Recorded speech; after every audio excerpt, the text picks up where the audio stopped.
Irmãos, vamos dar continuidade então no nosso estudo aqui. É a nossa terceira aula sobre mudança bíblica, ou santificação, ou crescimento em Cristo Jesus. Nós começamos há 2 domingos e hoje vamos dar mais um passo pensando, relembrando, a pessoa do nosso Senhor Jesus Cristo. Então, no domingo passado, nós vimos 2 aspectos sobre o Senhor Jesus. Nós vimos a sua soberania, que Ele tem o controle sobre todas as coisas, Ele é Senhor sobre toda a criação. Nós vimos que Hebreus capítulo 1, versículo 3, vai dizer que nele foram criadas todas as coisas e Ele sustenta todas as coisas pela palavra do seu poder. Colossenses capítulo 1, versículo 15, vai dizer que nele tudo subsiste, ou seja, tudo existe por causa dele, e ele do seu trono controla tudo, tudo está acontecendo de acordo com o seu plano, de acordo com o seu propósito. Nós vimos no domingo passado que isso não significa que ele concorda com todas as decisões dos homens. Aliás, eu ouço dizer que ele discorda da maioria das decisões dos homens. Mas ele usa essas decisões erradas dos homens, contrárias a ele, para cumprir o propósito dele. Tudo vai culminar no propósito dele, que é sua glória eterna. É por isso que a gente tem o livro de Apocalipse na Bíblia. O livro de Apocalipse mostra o controle de Deus de todas as coisas e que tudo vai culminar naquilo que ele planejou antes de criar todas as coisas. Então o homem se une a Satanás, o sistema mundano, e se opõe a Deus, mas isso não consegue resistir aos propósitos de Deus. Vai acontecer conforme o Senhor planejou, e Jesus está conduzindo isso. Ele é o cabeça de tudo, ele tem a primazia sobre todas as coisas, como nos diz Colossenses capítulo 1, então ele é soberano. Esse é o nosso Senhor Jesus. Depois vimos a grande salvação que ele nos deu. Ele é Salvador, e a salvação dele não é, eu costumo comparar assim, não é como se você tivesse sido protegido de um tropeço na calçada, onde você ia cair da altura de um meio-fio e talvez arranhasse apenas o joelho. A salvação que ele nos deu é como se você tivesse caindo do 20º andar de um prédio e ele te protegeu e você saiu ileso. Gente, é grande salvação. Então, às vezes, como nós fomos lembrados no domingo passado, nós vamos conduzindo a nossa vida cristã e nós começamos a encarar a salvação como algo muito trivial. E Jesus passa a ser apenas um ajudador e nós esquecemos o tamanho da salvação que Ele nos deu. Então nós ficamos ansiosos por outras coisas, nós ficamos sem contentamento, nós brigamos, nós choramos, nós exigimos, nós ficamos depressivos, porque nós não estamos satisfeitos com a nossa vida, porque a grande salvação que Ele nos deu, ela existe, ela está ali, mas ela é tratada como se fosse uma coisa secundária. Nós colocamos outras prioridades nas nossas vidas, e esquecemos de que nada pode acontecer na nossa vida maior do que aquilo que já nos foi dado em Cristo Jesus. Aliás, é isso que Efésios capítulo 1, versículo 3 nos diz: bendito seja o Deus e Pai do nosso Senhor Jesus Cristo, que nos tem abençoado com toda sorte de bênçãos espirituais nas regiões celestes em Cristo Jesus. Sabe o que significa o verbo ali? Ele está dizendo que você, que é salvo, crente em Cristo Jesus, já recebeu todas as bênçãos. Por isso ele diz: bendito o Deus e Pai do nosso Senhor Jesus Cristo, que nos tem abençoado com todas as bênçãos nas regiões celestiais em Cristo Jesus. Ali nos tem abençoado, dá a impressão que Ele está nos abençoando, mas a construção gramatical ali dá a ideia de que Ele já deu. Tudo foi dado em Cristo Jesus para você. Tudo. Por isso que a Bíblia diz que nele estão escondidos todos os tesouros da sabedoria e do conhecimento. Está tudo em Cristo Jesus à sua disposição. Então, se Deus não desse mais nada para você, mais nada, até o dia da sua morte, eu e você deveríamos estar satisfeitos, porque Ele já nos deu tudo em Cristo Jesus. Então a salvação é grande, e às vezes nós, por causa dos desejos do nosso coração, por causa das paixões da nossa natureza, nós ficamos descontentes e nos esquecemos da grande salvação que nos foi dada em Cristo Jesus. Então nós vimos, ele é soberano e ele é salvador. E agora vamos dar mais alguns passos, né? Jesus, como já foi dito aqui na abertura da IBD pelo nosso irmão Neymar, lendo o capítulo 15 de João, que nós vamos ler de novo, eu quero pedir que você abra aí João capítulo 15. Jesus é um amigo, é soberano, é salvador e ele é um amigo. Abre João capítulo 15, vamos ler a partir do versículo 1.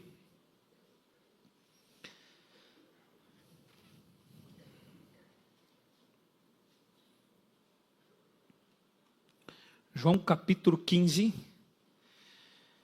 a palavra de Deus vai nos dizer assim: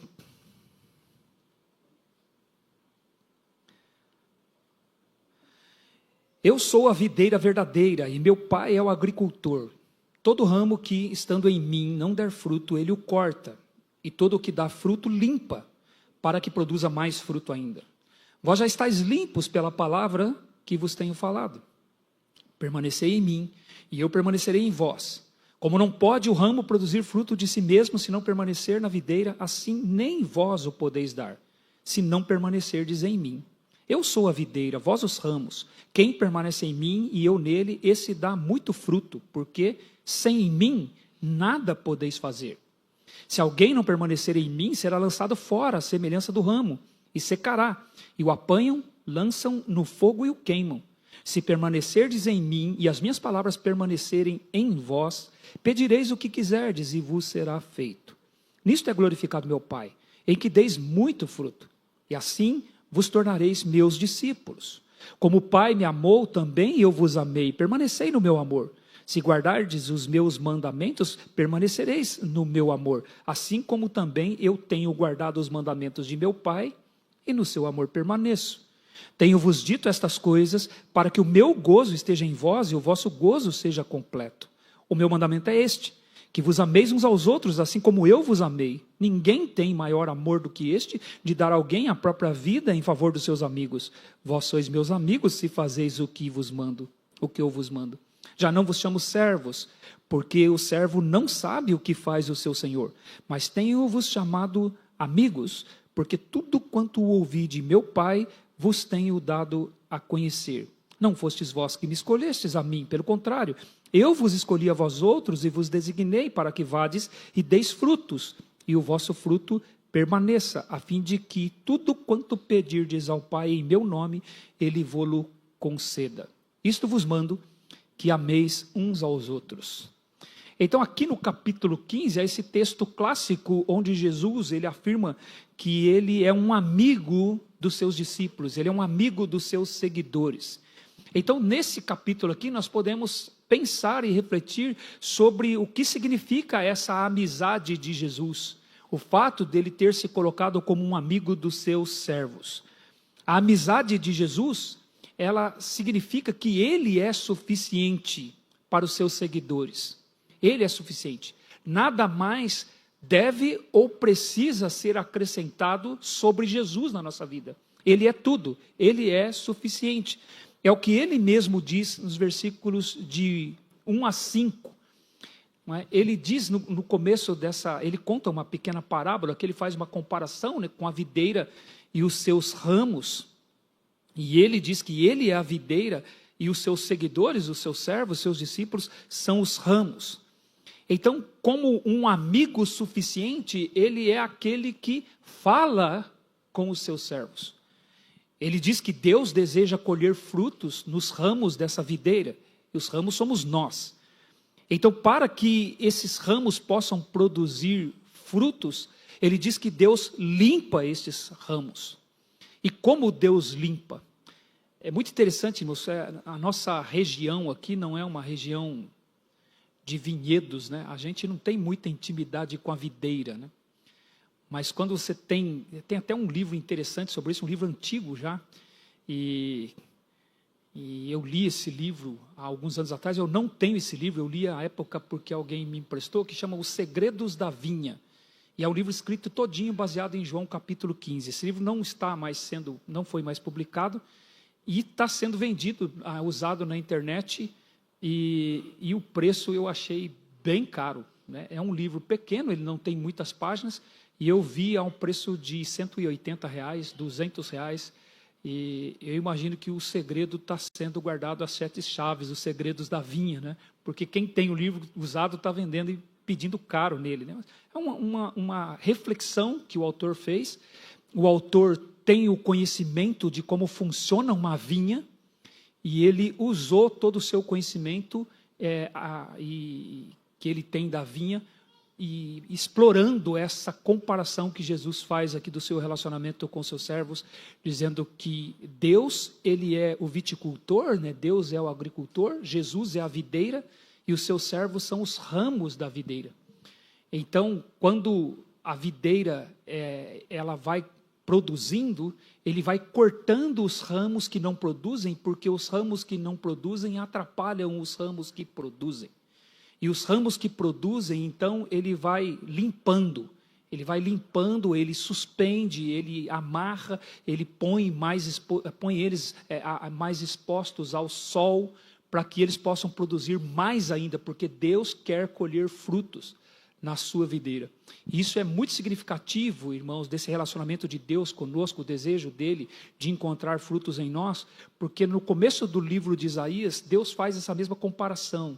Deus comparou Israel como se fosse uma vinha que ele plantou, e ele preparou todo o terreno, ele sachou o terreno, ele criou um lagar no terreno, ele deixou tudo preparado, deu todas as condições, ele construiu uma torre, que era o lugar onde se guardava as ferramentas para usar na vinha, e também uma torre de vigia, para que inimigos não invadissem a vinha. Então Deus diz, eu dei todas as condições para que houvesse a produção de frutos para Israel. Ele diz, porém, quando eu vim colher, não havia fruto doce, havia somente uvas amargas. Então ele diz, o que eu vou fazer com essa vinha? Deus diz, então isso mostra o caráter de Deus, o desejo que Deus tem de encontrar frutos nas nossas vidas.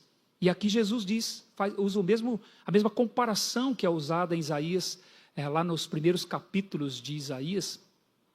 Jesus usa aqui, e ele diz que Deus é esse viticultor, ele é o agricultor, e nós somos os ramos, e Deus deseja que nós produzamos muito fruto, como Jesus diz aqui. Então, ele limpa os ramos. Obviamente isso é o processo de santificação das nossas vidas. E um dos instrumentos que Deus usa para a nossa limpeza é a palavra, é o que Jesus diz aqui, vós já estáis limpos pela palavra que eu vos tenho falado. Por isso a palavra é tão importante para nós. Então Jesus, como um amigo, ele é aquele que fala conosco. E ao falar conosco, ele fala por quê? Porque ele deseja nos limpar para que nós possamos produzir o fruto que ele deseja. E essa palavra é o poder de Deus para que haja as mudanças que são necessárias, para que os frutos desejáveis aconteçam. Por isso Jesus diz nos versículos 4 e 5 aqui, permanecei em mim, não é, para que você possa produzir esses frutos, né? Permaneçam em mim e eu permanecerei em vós. E ele afirma aqui, porque sem ele nós não podemos fazer nada. Nada. Sem Jesus, nada é possível ser feito. Então, ele é alguém que transforma seus amigos. Transforma. Você percebe assim o que é o conceito de amizade de Jesus? O conceito, nesse mundo que nós vivemos, na nossa cultura, amigo é alguém que concorda comigo em tudo.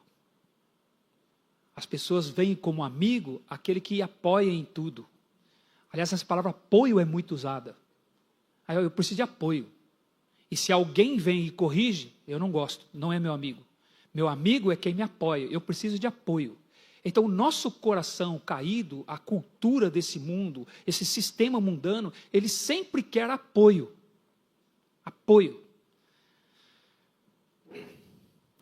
Quando você lê o rei Acabe, em 1 Reis, capítulo 22, no evento dele com o profeta Micaías, isso fica explícito. Aquilo é um espelho da natureza humana. Porque o rei Acabe tinha 400 profetas. Mas todos os profetas concordavam com ele. Todos os profetas davam apoio para ele. Ele gostava desses profetas. Ele os via como seus amigos. E quando o rei Josafá chega para ele, e para visitá-lo, ele convida o rei Josafá para ir para a guerra com ele. E o rei Josafá fala, vamos, eu estou disposto a ir, mas vamos consultar a palavra do Senhor. Então ele consulta os profetas. E os profetas todos falam, pode ir. Deus já te entregou esses camaradas na tua mão. Pode ir que você vai voltar vitorioso. Tudo é teu. Não é? E ele amou aquilo, né? Apoia o que ele queria. E aí o rei Josafá olhou e falou, está meio estranho isso aí. Você não tem mais nenhum outro profeta aí não? Ele falou, tem um, mas esse eu não gosto. Esse eu não gosto. Porque ele nunca fala de mim o que é bom. Ele só fala de mim o que é mal. Esse não é meu amigo. Aí o rei Josafá falou, não, fala assim. Vamos ouvi-lo. Ele falou, então chama ele lá. E aí acontece daquilo que você sabe lá. O rei chamou Micaías, Micaías veio. E Micaías falou assim, tão certo como vive o Senhor, você vai morrer hoje, Acabe. Você não vai voltar dessa guerra. Você vai morrer. E era o único que estava falando a verdade para ele. Então o que ele faz numa hora dessa? Obrigado ao Senhor por ser amigo. Porque eu vou me arrepender diante do Senhor agora. Eu vou me quebrantar diante do Senhor agora por essa palavra que o Senhor me deu. Se hoje é o último dia da minha vida, eu quero partir bem com o Senhor. Mas não. Ele falou, eu vou matar Micaías. Ele é meu inimigo. Ele não é meu amigo. Ele é meu inimigo. Então, o amigo na Bíblia, irmãos, o amigo na Bíblia é quem nos conduz para Deus. Não alguém que fica me agradando o tempo todo, só falando o que eu quero ouvir, dando apoio. Apoio. Isso aqui para vocês jovens é muito importante. Porque na sua juventude você gosta disso. Eu já tive a sua idade, eu sei. A gente quer apoio. Nós não queremos alguém que nos confronte, alguém que nos leve para Deus. Nós queremos apoio. Então está na moda hoje o apoio. Está na moda hoje, né? Está na moda desde os dias do rei Acabe. Está na moda desde que o pecado entrou nesse mundo aqui. Então a gente quer apoio. A gente não quer ser confrontado. E quando Jesus diz aqui que ele limpa, você sabe o que é limpar um ramo de uma videira? Sabe o que é limpar o ramo de uma videira? Naqueles dias eu imagino que era um instrumento de corte, uma faca, uma coisa assim. Né? Hoje você tem essa tesoura de corte, você vai cortando o ramo. Vai cortando. O ramo, entre aspas, vai sendo machucado. Para quê? Para que ele produza. Então Jesus, como amigo, é aquele que nos limpa. A palavra dele muitas vezes nos machuca. Mas é a palavra de um amigo. Por isso que Provérbios, irmãos, vai dizer assim, com o ferro se afia, assim o homem ao seu amigo. Assim como com o ferro se afia, assim o homem ao seu amigo. O amigo é aquele que me afia. O amigo é aquele que está do meu lado para me levar para Deus. E não me afundar no meu próprio pecado com a sua suposta amizade, com o seu suposto amor por mim. E me afundando cada vez mais no meu próprio coração. Não é isso que é um amigo. Jesus é esse amigo. E por isso que ele diz aqui, vós já estáis limpos pela palavra que eu vos tenho falado. A palavra dele muitas vezes vem assim, como uma faca que vai tirando, cortando, nos ferindo, porque ele nos ama. Porque ele nos ama. Então, a amizade de Jesus significa que ele fala conosco. E nesse falar, é ele de fato dizendo verdades para nós, ele nos moldando para que nós produzamos muito fruto para a glória do Senhor, né? Então, a amizade de Jesus significa que ele tem amor completo pelos seus servos. A partir do versículo 9 aqui, ele começa efetivamente a falar, ele fala do seu amor, para depois falar da sua amizade efetivamente, né? Até o versículo 15, de 9 a 15. Então, o amor dele é para conosco o amor que ele tem com o Pai e o Pai tem com ele. Veja o que ele diz no versículo 9, ele diz, como o Pai me amou, também eu vos amei. Permanecei no meu amor. Então, o amor dele, veja a comparação que ele faz, o amor que eu tenho por vocês, meus discípulos, é o mesmo amor que o Pai tem por mim. É o amor do amigo. Por isso que capítulo 15 de João, né, irmãos, ele está no meio de uma passagem no Evangelho de João, que é a última mensagem de Jesus para os seus discípulos. É uma mensagem que ele pregou para eles quando ele estava com eles lá no cenáculo, tomando a última ceia, a última Páscoa, onde ele instituiu a ceia, né, onde ele come pela última vez a Páscoa com seus discípulos. E esse sermão dele, essa mensagem dele começa no capítulo 13 e termina com a oração sacerdotal no capítulo 17. Então o capítulo 15 está no meio aqui. E como começa lá no capítulo 13? Diz assim: tendo Jesus amado os seus que estavam no mundo, amou-os até o fim. Sabe o que é o amor de Jesus, de um amigo? Ele é um amigo que ama até as últimas consequências. Ele vai até o fim. Por isso que ele diz aqui, como o Pai me amou, assim eu vos amei. Por isso também que Provérbios, irmãos, capítulo 17, versículo 17, vai dizer: em todo tempo ama o amigo, e na angústia se faz o irmão. Esse é Jesus. Ele ama o tempo todo e ama até o fim. E na sua angústia, quando você está na angústia, você o sente. Ele está perto. Ele está perto, irmãos. O livro de Provérbios, ele nos mostra que o amigo, ele aparece nesses tempos. Nos tempos da angústia. Não necessariamente quando tudo está bem. Não é? Provérbios vai dizer que quem tem muitos amigos, na verdade não tem. Não tem nenhum. Aliás, nesses tempos aí também de rede social, né, que as pessoas têm as amigos virtuais, né? E Provérbios vai dizer, quem tem muitos amigos não tem nenhum. Não tem nenhum amigo. Não é? E Provérbios fala que o amigo verdadeiro é aquele que está ali, o tempo todo. Nunca sai de perto. E nos tempos de angústia, ele está ali. Nos tempos de angústia, ele se torna como irmão. Por isso que Provérbios vai dizer, há amigo mais chegado que um irmão. É o nosso Senhor Jesus Cristo. Então, é um amor de Jesus que ele dá aos seus amigos. E só aos seus amigos. E é um amor que se desfruta, então, pela obediência. Por isso que no versículo 10 ele vai dizer, se guardardes os meus mandamentos, permanecereis no meu amor, assim como também eu tenho guardado os mandamentos de meu Pai e permaneço no seu amor. Você percebe que a amizade de Jesus, ela tem essa peculiaridade, que ele é aquele que molda o seu amigo, mas é uma amizade que tem limites. E o limite é o limite do mandamento do Senhor, o limite é a obediência ao mandamento do Senhor. Por isso ele diz aqui, como que você desfruta do amor de Cristo Jesus? Como que nós desfrutamos desse amor do amigo? Quando nós não guardamos o mandamento, irmãos, dele, ele não nos deixa de amar. O texto começa dizendo que ele amou os seus que estavam no mundo e amou-os até o fim.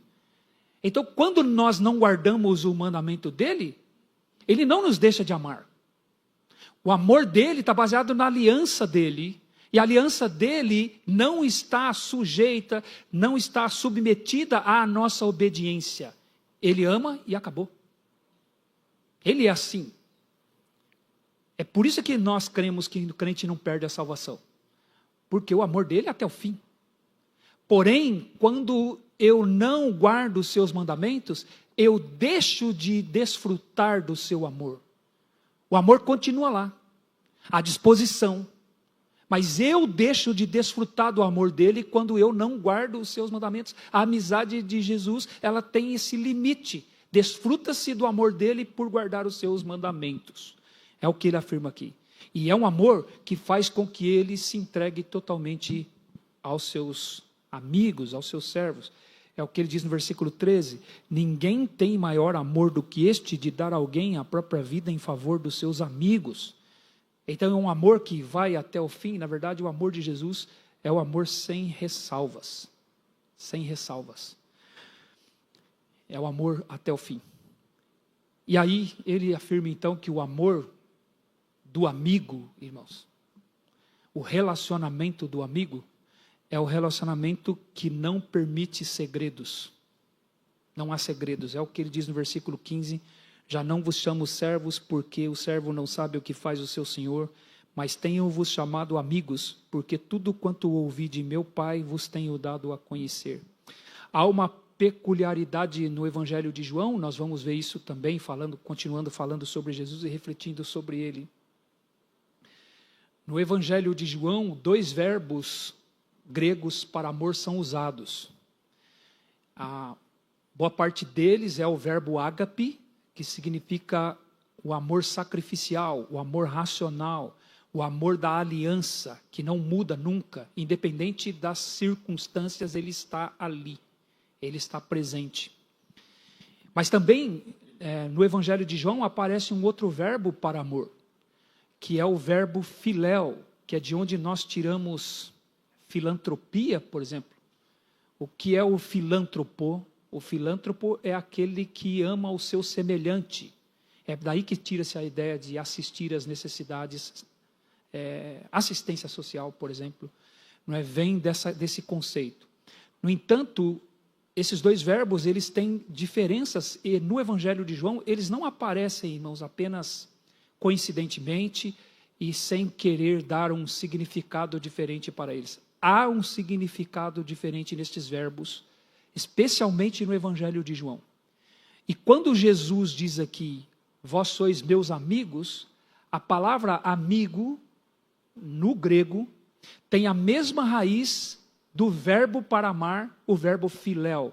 Então, amar é filéu e amigo é philos. Então, quando Jesus usa esse verbo, ele está querendo dizer isso. Não há segredos entre amigos verdadeiros. Tanto que no capítulo 5 do Evangelho de João, no versículo 20, Jesus diz assim, o filho ama o pai e o pai ama o filho. Ali Jesus não usou o verbo ágape. Ali o texto grego não usa o verbo ágape, usa o verbo filéu. Então Jesus está dizendo assim, o filho ama o pai e o pai ama o filho. E para mostrar que esse amor de amizade existe entre o pai e o filho, ele diz, o pai mostra para o filho tudo o que ele faz. O que Jesus está dizendo é, meu pai não tem segredo para mim. Ele conta tudo para mim. Eu sei tudo dele e ele sabe tudo de mim. E é nisso que está o nosso amor de amizade. O amor filéu entre o pai e o filho está neste relacionamento. Eu o amo, ele me ama e me mostra tudo o que faz. Aí o que Jesus faz aqui? Ele pega esse mesmo amor e agora aplica no relacionamento dele conosco. Por isso que ele diz aqui, já não vos chamo servos, mas tenho-vos chamado amigos. E como é que ele nos trata como amigos? Eu não tenho segredo para vocês. Tudo o que o meu pai tem me dito, eu vos tenho dado a conhecer. Você sabe o que significa ser amigo de Jesus? Que você pode conhecer a Deus profundamente. De você saber o que Deus pensa. De você de fato ter a mente de Cristo. Aliás, é isso que o apóstolo Paulo ilustra em 1 Coríntios capítulo 2. Que nós podemos conhecer a Deus. Porque ele cita um texto do Antigo Testamento, lá em 1 Coríntios capítulo 2, versículo 9, dizendo, nem olhos viram, nem ouvidos ouviram, nem jamais penetrou em coração humano o que Deus tem reservado para aqueles que o amam. Então não há segredos entre Cristo e a sua igreja. Isso é o relacionamento verdadeiro, irmãos. Jesus não esconde nada de nós. Tudo o que Deus disse para ele, ele fala. E fala só para nós, porque nós somos seus amigos. Por isso que o mundo não ouve. O mundo não sabe, irmãos. O mundo não sabe, o mundo não conhece. Não é? A conversão, de fato, é passar a conhecer a Deus, como o próprio Jesus vai orar em João capítulo 17, versículo 3. Se você percebe o que é você ser amigo de Cristo, ele fala só com você. Só para você. O que ele fala para você, ele não fala para mais ninguém. Para você no sentido de igreja, nós como igreja, é o que ele diz aqui. Então ele não tem segredo. Então é um amor que não permite esses segredos. Então é por essa palavra clara que ele nos ensina, nos aconselha, que ele nos consola e que ele demonstra a sua amizade para conosco, né? Jesus é um amigo, ele é o nosso amigo. Agora, interessante, irmãos. Jesus sofreu uma acusação nos evangelhos. Lembra que ele foi acusado de ser amigo de pecadores? Acusaram ele, né? Está escrito em Mateus capítulo 11, versículo 19. Os fariseus diziam que Jesus se juntava com gente indigna. E que ele se juntava com os publicanos e os pecadores. Os publicanos eram judeus que recolhiam impostos para os romanos. Então os romanos davam para eles a coletoria, era uma concessão que era feita a eles. Então eles, na coletoria de impostos, eles comumente, na maior parte das vezes, se tornavam corruptos, então eles extorquiam o seu próprio povo. Então eles, nessa extorsão, eles pegavam uma parte para eles e davam o que os romanos pediam. Aliás, dizem os historiadores que os romanos até davam uma liberdade para eles. Você pega quanto você quiser, desde que você me dê a parte que eu estou te pedindo, o que você pegar mais é seu. E esses eram os cobradores de impostos, então eles eram odiados pelo seu próprio povo. Os judeus os viam como traidores, como pessoas indignas. E os pecadores eram aqueles que, nas suas atividades diárias, eles eram considerados cerimonialmente impuros, religiosamente impuros. Geralmente eram curtidores, porque lidavam com couro, ou então lidavam com animais mortos, então eles eram considerados impuros. Os vendedores de bebida eram considerados impuros, os envolvidos com prostituição também. Então eles acusam Jesus de se aproximar e se tornar amigos de pessoas dessa estirpe. Os cobradores de impostos e os pecadores. E essa acusação ela foi feita de uma forma irônica, com a intenção de desacreditar Jesus. De tirar o respeito de Jesus perante o povo. Então eles fizeram isso com essa tentativa, no entanto, eles estavam expressando uma verdade de Jesus. Uma verdade. É uma verdade sobre o ministério de Jesus. Ele disse: eu não vim chamar justos ao arrependimento. Eu vim chamar pecadores, porque os sãos não precisam de médicos, e sim os doentes. Ele diz isso em Mateus capítulo 9, versículos 12 e 13. Então ele veio para ser amigo de pecadores mesmo. Ele veio para ser amigos de injustos. Quando estes se arrependem, ele tem prazer em acolhê-los. Ele tem prazer em recebê-los. Então, em Lucas capítulo 15, quando Jesus estava ensinando, quem se aproximava de Jesus? Lucas capítulo 15, versículo 1 vai dizer, irmãos, que vinham a ele para ouvi-lo os pecadores, os cobradores de impostos, e os fariseus vinham aquilo, está vendo? Olha aí, olha com quem ele anda. Olha aí. Irmãos, se os fariseus estivessem aqui hoje, eles iam olhar para nós, eles diziam, olha aí com quem Jesus anda. Olha aí o tipo de gente com quem ele anda. Olha quem se reúne em torno dele para ouvi-lo. Olha amigo de quem ele é. Olha o tipo de gente do qual ele é amigo. Essa é a acusação que é feita em Lucas capítulo 15. E por isso Jesus, em resposta a essa acusação, ele conta aquelas 3 parábolas lá de Lucas 15, que os crentes separam uma da outra e ficam interpretando separado uma da outra e confundem a intenção e o propósito que Jesus teve ao contar aquelas parábolas. Jesus conta a parábola da ovelha perdida, conta a parábola da dracma perdida e conta a parábola do filho perdido, que é o filho pródigo. Essas 3 parábolas fazem parte de um conjunto, de uma mensagem de Jesus que tinha um propósito só. O que para vocês é uma crítica e uma tentativa de me desmoralizar, para mim é uma alegria ter esse tipo de gente ao redor de mim. É isso que Jesus está dizendo lá. Então o que a parábola da ovelha perdida diz? Que um homem tinha 100 ovelhas e uma se perdeu. E ele deixou as 99 lá e foi à procura da sua ovelha até encontrar. E quando ele encontra, ele a toma nos seus braços, está de volta e chama os seus amigos e diz, alegrem-se comigo porque achei a minha ovelha perdida. Alegrem-se comigo. Ela estava perdida e eu encontrei essa ovelha. Então venham se alegrar comigo. E aí ele diz, porque a alegria diante dos anjos de Deus, por um pecador que se arrepende, do que por 99 justos que não têm arrependimento, não têm necessidade de arrependimento. Depois ele fala de uma mulher que tinha 10 moedas, 10 dracmas, ela perdeu uma, então ela varre toda a casa, ela procura a sua casa, ela vai até achar, e quando ela encontra, ela chama suas amigas e diz, alegrem-se comigo porque achei a minha dracma perdida. Assim há mais alegria diante de Deus por um pecador que se arrepende.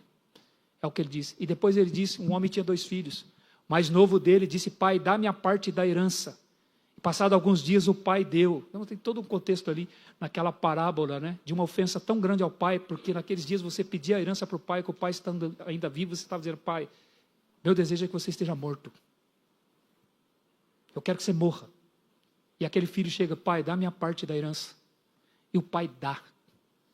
O pai dá a parte da herança. Passado alguns dias, então, ele vai embora. E ele dissipa todos os seus bens, ele chega numa situação tal, que ele sente o desejo de comer a comida que os porcos comiam, e no entanto ninguém lhe dava nada. Então, caindo em si, ele disse, lá na casa dos meus pais, os empregados dele vivem melhor do que eu. Já sei o que eu vou fazer, vou voltar e vou pedir para o meu pai, pai, trata-me como um dos teus empregados, como um dos teus servos. E ele vem chegando. Quando o pai o vê de longe, o pai olhando para o campo, o pai não resiste, o pai sai correndo. Sabe o que é para um homem correr naquela cultura? Um homem maduro, correr naquela cultura? Era vergonhoso, mas ele não se importa com a vergonha pública. Ele está tão feliz de ver seu filho voltando, que ele sai correndo ao encontro do filho. E ele abraça o filho. E o filho começa a querer cumprir o plano que ele tinha estabelecido. Ele disse, pai, pequei contra os céus e diante de ti. Trata-me como um dos teus servos. O pai interrompe ele. Você não vai ser tratado como um dos meus servos. Você vai ser tratado como meu filho.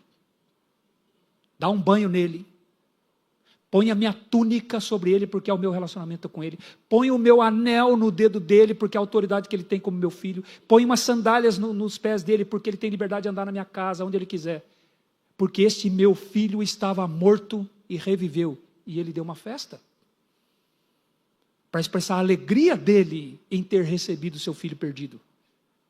E ele deu uma festa, e o filho mais velho, que representa os fariseus naquela parábola, fica incomodado, tive o tempo todo aqui com o Senhor, nunca desobedeci, sempre fui fiel a ti, o Senhor nunca matou um cordeiro para mim, agora esse teu filho aí, que fez tudo isso que fez, dissipou todos os seus bens, e você dá uma festa para ele, você mata um cordeiro para ele? Ele disse, meu filho, não faz assim, vamos entrar, vamos nos alegrar, porque esse meu filho estava morto e reviveu, é motivo de alegria. Sabe por que Jesus conta essas 3 parábolas?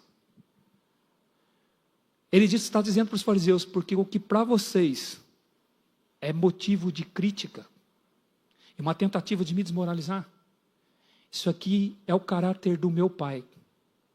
Ele se alegra em que isso esteja acontecendo, e eu me alegro também. De fato, são meus amigos, eu recebo pecadores, eu abraço pecadores, eu me torno amigo de pecadores, eu falo com pecadores, eu limpo pecadores, eu não tenho segredo para pecadores.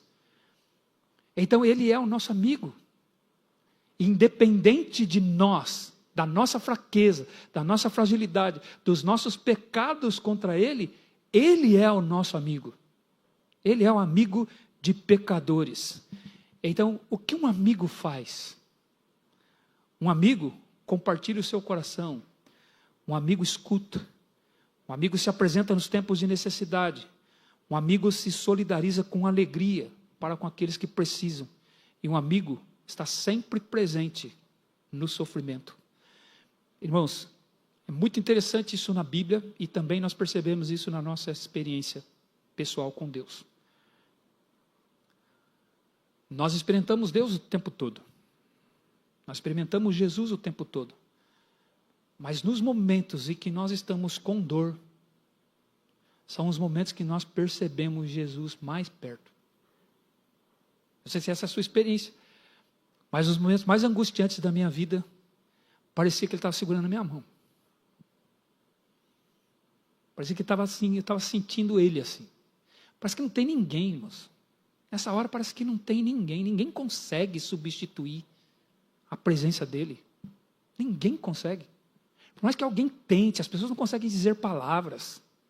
As pessoas não conseguem dar conselhos. Mas a gente sente ele. Ele. Por quê? Porque ele tem alegria em receber pecadores. Esse é o amigo. Ele tem alegria em receber gente como nós. Ele é um amigo de pecadores. Esse é o nosso Senhor Jesus Cristo. Na nossa caminhada cristã, a gente vai deixando de enxergá-lo e de ver de fato como ele é. Ele é soberano, ele é salvador e ele é amigo. Ele é um amigo. Um quarto aspecto de Jesus, que é decorrência do fato dele ser um amigo. Jesus é perseverante. Nós, por natureza, nós somos instáveis, irmãos.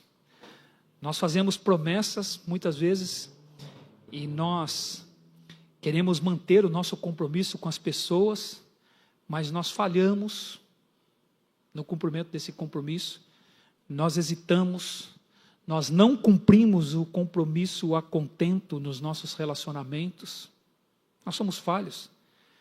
Olha bem o casamento, vamos ao casamento como uma ilustração disso. No casamento nós fazemos o pacto, nós fazemos a aliança. E do nosso ponto de vista aqui, não do ponto de vista de Deus, quando Ele faz as alianças, quando Ele faz os pactos, mas do nosso ponto de vista, do nosso lado, sabe por que nós fazemos isso? Isso de alguma forma é o reconhecimento que nós temos de que nós falhamos nos compromissos que nós assumimos. Por que a gente então faz um compromisso por meio de uma promessa, por meio de um pacto? Porque nós sabemos que nós somos instáveis. Nós sabemos que os nossos sentimentos, eles são vulneráveis, eles vêm e vão. Eles nunca são do mesmo jeito. Então, para que haja uma união conjugal, para que haja uma união de fato sólida, para que esse laço se mostre, nós precisamos submeter isso a um pacto, a uma aliança. E é uma coisa que nós perdemos, né? Mas Jesus nunca perde. Ele é perseverante. Não importam as circunstâncias, ele persevera ao meu lado.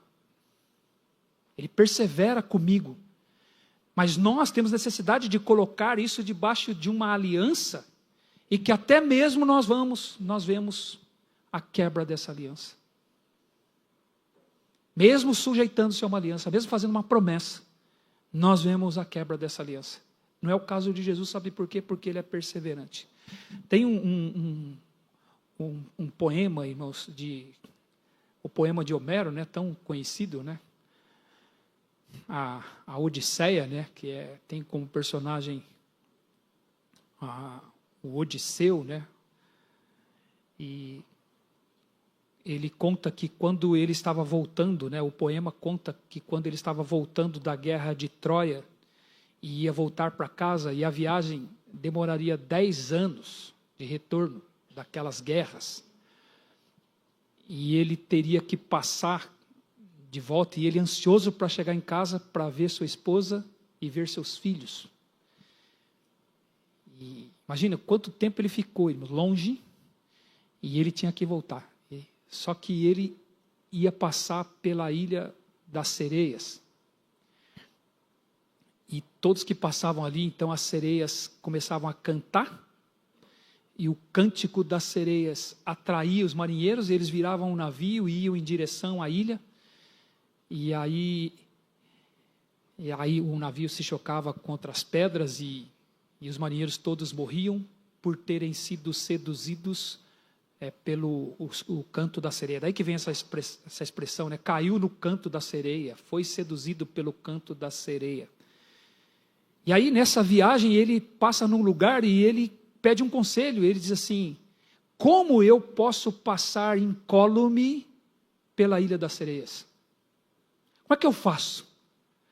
Eu quero passar, eu quero chegar em casa, eu quero voltar para minha esposa, eu quero voltar para os meus filhos, mas eu quero passar incólume pela ilha das sereias. Como é que eu posso escapar? É aquela pessoa que diz assim: olha, põe cera nos ouvidos dos seus marinheiros, para que eles não ouçam o canto das sereias, e peça para eles amarrarem você no mastro do navio, com cordas bem firmes, cordas, né, bem fortes, E então você vai passar. E aí quando você ouvir o canto das sereias, você vai sentir vontade de que o navio se vire e vá em direção àquela ilha. E você vai gritar para os seus marinheiros, mas eles não poderão te ouvir, porque eles estarão com cera nos ouvidos. E então você não vai conseguir. E se você gritar e gesticular, e eles virem que você está gesticulando muito, que você está pedindo, eles vão vir e vão amarrar com mais corda ainda. E então você vai conseguir passar, e você vai em frente e não vai se desviar para o canto das sereias. E aí foi o que aconteceu. Antes de chegar lá, ele pediu que os seus marinheiros tampassem os ouvidos com cera, amarrassem ele no mastro. E assim foi, quando ele estava passando. Então ele começou a gritar: me soltem, eu quero ir, eu quero ir, eu quero ir. Mas ninguém o ouvia. E quando viram que eles estavam muito agitados, eles vieram e amarraram com mais corda ainda. E aí ele passou por aquela tentação, sem cair no canto da sereia. E o que fez ele passar? Porque ele estava amarrado no mastro. O que é uma aliança para nós? É quando nós nos amarramos no mastro. A aliança tem que conduzir a nossa vida. O pacto tem que conduzir a nossa vida. Porque você vai se sentir tentado, você vai se desanimar no seu casamento. Não é? Vontade de desistir acomete a cada um. Porque nós somos instáveis. Há momentos na vida de casais que eles se arrependem de ter casado com aquela pessoa. Mesmo sendo crentes. Então o que nós fazemos para conter isso? A aliança. Nós nos amarramos. Aí eu vou sentir vontade. Eu grito, eu quero, eu sou seduzido. Mas eu não sou conduzido pelos meus sentimentos. Eu sou conduzido pela aliança que eu fiz. Então a aliança existe, irmãos, para nós como um reconhecimento da nossa instabilidade emocional, da nossa instabilidade sentimental. Agora o Senhor Jesus, Ele é perseverante conosco. Ele nunca vai precisar de artifícios. Nunca. Porque Ele não hesita no cumprimento da sua aliança conosco. Ele nunca vai deixar o seu relacionamento. É por isso que em João 13:1 está dizendo que Ele, tendo amado os seus que estavam no mundo, amou-os até o fim. Ele se prende ao seu povo. Mesmo que nós fraquejamos, mesmo que nós falhemos em cumprir a nossa promessa para com Ele, Ele nunca vai fazer isso. Então nós, para atingirmos, irmãos, o crescimento que Ele quer que nós atinjamos, dessa forma de crescer nele, né? Amadurecer nele, é preciso que essa verdade ela se estabeleça em nós, de que Jesus nos levou para Ele mesmo, e Ele não está procurando um motivo em nós para nos abandonar. Não está procurando. É o que acontece, irmãos, nos nossos relacionamentos, sejam eles conjugais ou não. Por vezes a gente desanima nesse relacionamento, aí a gente começa a procurar motivos para abandonar um relacionamento. A gente fica procurando motivos que justifiquem.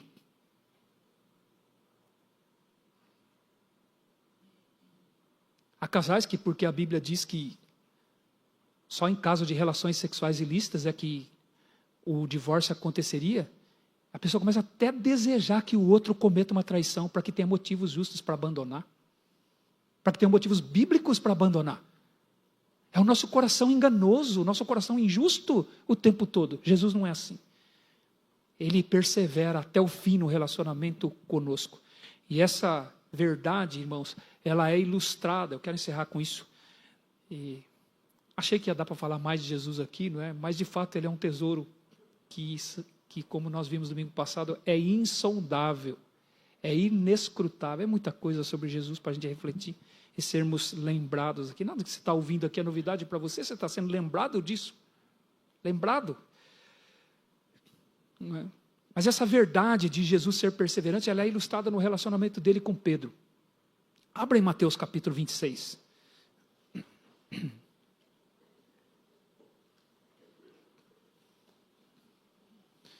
Mateus capítulo 26.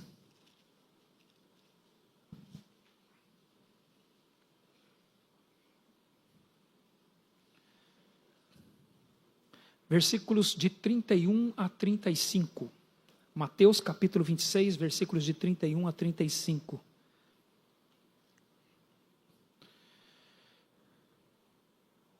Ele diz assim: Então Jesus lhes disse: Esta noite todos vós vos escandalizareis comigo, porque está escrito: ferirei o pastor e as ovelhas do rebanho serão dispersas. Mas depois da minha ressurreição irei adiante de vós para a Galiléia. Disse-lhe Pedro: Ainda que venhas a ser um tropeço para todos, nunca o serás para mim. Replicou-lhe Jesus: em verdade te digo, que nesta mesma noite, antes que o galo cante, tu me negarás 3 vezes. Disse-lhe Pedro: ainda que me seja necessário morrer contigo, de nenhum modo te negarei. E todos os discípulos disseram o mesmo. Então Jesus diz que todos se escandalizariam dele naquela noite lá. Ele seria preso e se cumpriria aquilo que está escrito: ferirei o pastor e as ovelhas serão dispersas. E Pedro afirmou que Jesus poderia ser uma pedra de tropeço para os outros discípulos, mas não para ele. Nunca Jesus seria uma pedra de tropeço para ele. Sabe o que Pedro está dizendo? Eu vou perseverar com o Senhor até o fim, aconteça o que acontecer. Todos podem abandonar o Senhor, mas eu jamais. Eu não vou abandonar. Eu vou ser perseverante com o Senhor. Eu vou com o Senhor até o fim. E Jesus disse: Pedro, você está fazendo essa afirmação, mas eu digo para você que hoje, antes que o galo cante, você vai me negar 3 vezes. E isso de fato aconteceu. Pedro negou Jesus perante uma criada, depois que Jesus foi preso. Uma criada se aproximou dele e disse que ele estava com Jesus, o Galileu, e ele disse para aquela moça: eu não sei o que você está dizendo. Depois uma outra criada se aproxima dele e disse: você estava com Jesus, o Nazareno. E Pedro negou. Ele disse: eu não conheço tal homem. Irmãos, só algumas horas depois que ele havia prometido a Jesus que ia ser perseverante com Jesus até o fim, e se necessário iria com ele até a morte. Algumas horas depois, ele não pôde sustentar aquilo que ele havia prometido para Jesus. E depois ele sai e alguns homens se aproximam dele e dizem: verdadeiramente és um deles, porque o teu modo de falar te denuncia. E Pedro então começou a praguejar e a jurar: eu não conheço tal homem. E o galo cantou. E aí ele se lembrou do que ele havia dito. Pedro foi perseverante? Não. Aliás, quando o texto diz que ele começou a praguejar, irmãos, e a jurar, é como se Pedro estivesse dizendo assim, isso é uma solenidade, sabia? Quando ele estava praguejando dessa forma, e jurando, era uma solenidade. Ele estava dizendo assim: Deus faça comigo o que Ele quiser, se eu estiver mentindo. Eu não conheço esse homem. Eu não conheço. E Pedro então sai dali e vai chorar amargamente. Isso somos nós. Isso somos nós. Nós negamos Jesus ao longo da nossa caminhada. Às vezes por muito menos do que Pedro. Por muito menos nós nos envergonhamos de Jesus. Uma vez, irmãos, eu fui comprar uma roupa. Eu ia ser padrinho de casamento. Na minha juventude, recém-casado, fui convidado para ser padrinho de casamento e fui comprar uma roupa. E quando chego na loja, o gerente era um amigo que eu conhecia da juventude, da adolescência. E aí ele: como é que você está? Então ele conhecia a história da minha família e ele vem e pergunta para mim sobre meu irmão que tinha ido para o campo missionário. Ele falou: como é que está seu irmão lá? Como é que está lá? E aí eu falei: ele está bem, está fazendo trabalho. Ele falou: o que ele faz lá? E aí eu comecei a falar de assistência social, irmãos. Lá ele ajuda os pobres, ele ajuda a levantar a cesta básica para os pobres, ele faz, e o camarada foi se enchendo de alegria. Ele falou: é mesmo? Que trabalho bonito que o seu irmão faz. Que coisa linda, que coisa maravilhosa. E eu também comecei a me encher de alegria, porque eu estava sendo simpático aqui. Há uma simpatia entre nós aqui. Eu estou falando de coisa que ele está gostando de ouvir. E eu falando do meu irmão, do que ele fazia lá, mas falando de assistência social. E quando a resposta era outra, irmãos.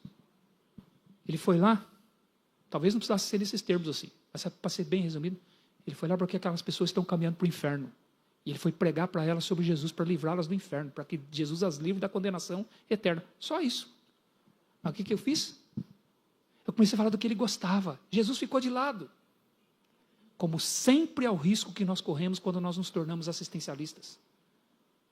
A eternidade fica de lado, nós enfatizamos o presente, como se a solução precisasse ser o presente. E aí eu comecei a falar, só que tinha um outro irmão meu comigo, Claudinei, não sei nem se ele lembra disso.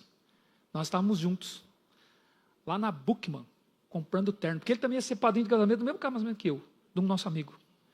E aí quando a gente foi saindo, Deus usou ele. A hora que a gente estava saindo da loja, o Claudinei falou para mim assim, como é difícil a gente falar o evangelho de uma forma simples, né? Aí aquele, irmãos, caiu sobre mim, eu chorei amargamente aqui dentro. Falei, eu neguei Jesus. Eu não fui perseverante. Eu fiquei com vergonha do evangelho. Eu tentei fazer um evangelho que agradasse um pecador, que nada conhece de Jesus, que precisava conhecer Jesus. Quantas vezes na nossa caminhada cristã nós fazemos isso, irmãos? Quantas vezes? Nós não somos perseverantes com Jesus. Mas Jesus é conosco. Ele é perseverante conosco. Abra em João capítulo 21. Pedro saiu dali e foi chorar amargamente. Depois Jesus ressuscitou. E Jesus vai ter um encontro pessoal com Pedro. Veja João capítulo 21. Versículos de 15 a 17.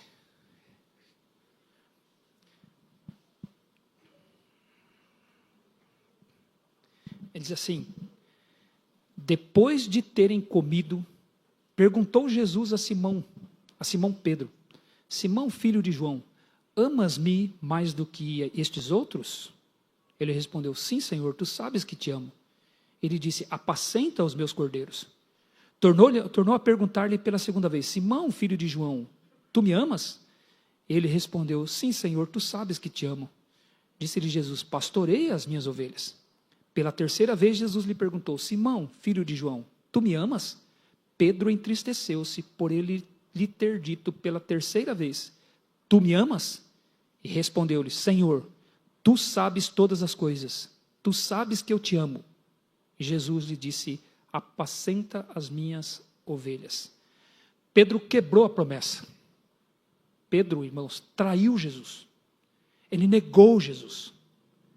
Esse era um motivo, humanamente falando, que Jesus tinha para desistir de Pedro. Você não merece mais. Você me traiu. Você quebrou a minha confiança em você. Você não cumpriu a promessa que você me fez. Você não merece mais. Então eu tenho motivos justos agora para abandonar você. Para tirar você da minha vida. Eu tenho esse motivo. Então Pedro, acabou o nosso relacionamento, segue a sua vida. E eu sigo a minha. Mas esse não é Jesus. Pedro tinha chorado amargamente e Jesus vem agora. E ele vem, irmãos, e ele vai trazer a memória de Pedro, a promessa que Pedro fez. A quebra da promessa que Pedro fez. Sabe por quê? Para restaurar Pedro. Como o ferro se afia, assim o homem é o seu amigo. Ao amigo que ele ama. E Jesus amou Pedro. Amou até o fim. Então ele foi até Pedro. E ele fez isso. E aqui no texto, irmãos, para terminar, tem um jogo de palavras. Lembra que eu falei para você que no Evangelho de João, os verbos filéu e ágape, que ambos são traduzidos como amar, mas têm significados diferentes. Esse é um caso clássico aqui no Evangelho de João. Alguns acham que é apenas uma coincidência, que não tem significado aqui, que não é importante essa troca, essa alternância do verbo filéu e ágape aqui. Aqui para nós está traduzido sempre o amar, amar, amar, mas eu vou simplificar isso para você entender. Jesus chegou para Pedro e disse assim, Pedro, você tinha dito que você me amava mais do que estes homens. Agora eu pergunto para você, você me ama mais do que eles me amam? E Jesus usa o verbo ágape, porque Pedro disse, eu vou com o Senhor até a morte. Como se ele estivesse dizendo, Senhor, eu amo o Senhor com amor ágape. O meu amor pelo Senhor é incondicional. Eu vou com o Senhor até o fim. E Jesus pergunta, é assim que você me ama, Pedro, mais do que estes? E incondicionalmente, Pedro responde usando filéu. Pedro diz, Senhor, o Senhor sabe. É como se ele estivesse dizendo, o Senhor sabe que não é assim que eu amo o Senhor. O Senhor sabe, eu amo o Senhor, mas meu amor é fraco, comparado ao amor que o Senhor tem por mim. Então Pedro preferiu usar um outro verbo. O texto bíblico usa um outro verbo, que é o verbo filéu. Então, se a gente pudesse traduzir, irmãos, para dar um sentido, poderia ser assim: Pedro, você me ama mais do que estes? Pedro respondeu: Senhor, o Senhor sabe todas as coisas, o Senhor sabe que eu gosto muito do Senhor. Aí Jesus: então apacenta os meus cordeiros. Tornou Jesus pela segunda vez. Quantas vezes Pedro negou Jesus? 3. Então Jesus vai pedir o amor de Pedro 3 vezes. Pedro, você me ama? Incondicionalmente, ele disse: Senhor, o Senhor sabe que eu gosto do Senhor. Eu gosto muito do Senhor, mas não é como o Senhor me ama.